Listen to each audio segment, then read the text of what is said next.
Aquí me definen la función f de x mediante f de x más 2 es 2f de x más 3. Y me preguntan cuánto vale f de 4, sabiendo que f de 8 es 61.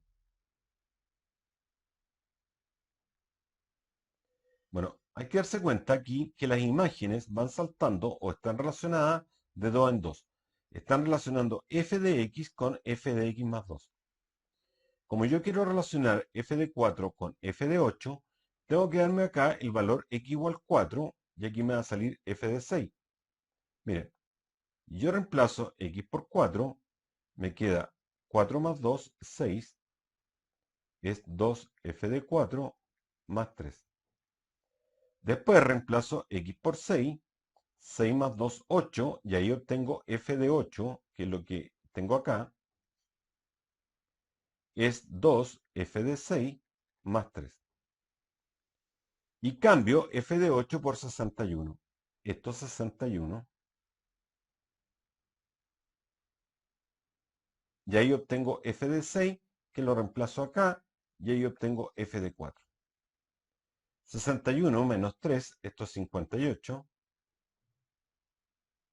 dividido por 2, y obtengo f de 6, 29.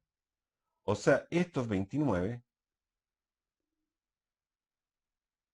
es 2f de 4 más 3, paso el 3 restando,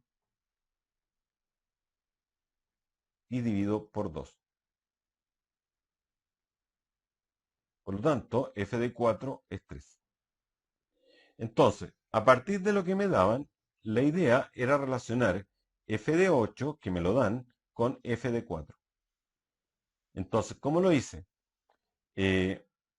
Como me preguntan f de 4, partí con x igual 4 y acá esto se transformó en 6. Después me di el valor x igual 6 y aquí tendría f de 6 y aquí tendría f de 8. Entonces al final estoy relacionando f de 4 con f de 6 y f de 6 con f de 8.